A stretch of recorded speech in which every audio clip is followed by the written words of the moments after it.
झाल्यानंतर ते जे मेडिसिन घेतात ते मेडिसिन कुठून येतं हे माहिती होण्यासाठी आम्ही ते पुस्तक नवीन लॉन्च करणार आहोत.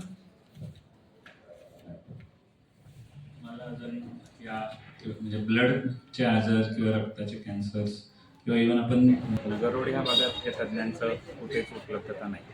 सिटीच्या मुख्य भागात किंवा कोथरूड या भागात आपल्याकडे बरेच कॅन्सर तज्ज्ञ आहेत. तर आपण नोव्हो सॉलिटर केअर आणि फाउंडेशन थ्रू रक्तविकार, थॅलेसेमिया, हिमोफिलिया, सिकल सेल ही जे जेनेटिक आजार आहेत किंवा ब्लड कॅन्सर, लिम्फोमा, ल्युकेमिया याबाबत जागृती करण्यासाठी मायलोमा हा एक वाढत्या वयातला होणारा आजार आहे.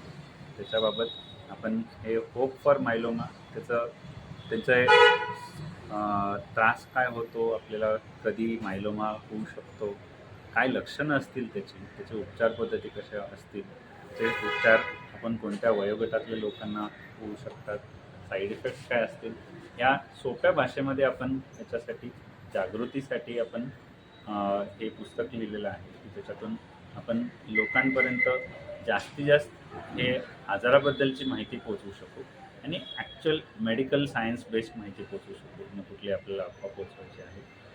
ह्याच्यातून पेशंट पूर्णतः बरे होऊ शकतात. ते वयाच्या 50-60 नंतर 80-90 वर्षापर्यंत होणारे आजार आहेत. त्यामुळे उपचार पद्धती त्या वयोगटाला सूट होतील अशाच प्रकारच्या केलेल्या आहेत की ते ह्याच्यातून BP किंवा शुगरचं जसं आजारची लागण होते तसंच आपण यांना सोप्या गोळ्या किंवा इंजेक्शन किंवा त्याच्या कॉम्बिनेशन्समध्ये आपण त्यांना उपचार करू शकतो की ते 5-6 महिन्यात आणि मग त्याच्यानंतर गोळीवरती 1-2 वर्ष ठेवू शकतो. आजार परत भविष्यात कधी उद्भवला तर आपण पुन्हा त्यांचा उपचार करू शकतो. तर त्याच्यात ट्रीटमेंट ऑप्शन्स बरेच प्रचंड आहेत. जरी मायलोमा हा डिटेक्शन झालं तर हा जीवघेणा आजार नाही आहे. ते तुमच्या आमच्यासारखं नॉर्मल आयुष्य जगू शकतात.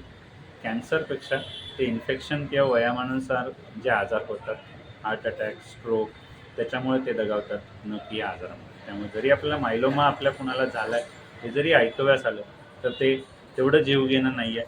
ते नॉर्मल आयुष्य तुमच्या आमच्यासारखं राहू शकतात. फक्त आपल्याला काळजी घेणं आणि ते उपचार व्यवस्थित घेणं, वेळेत घेणं हे गरजेचं आहे. धन्यवाद.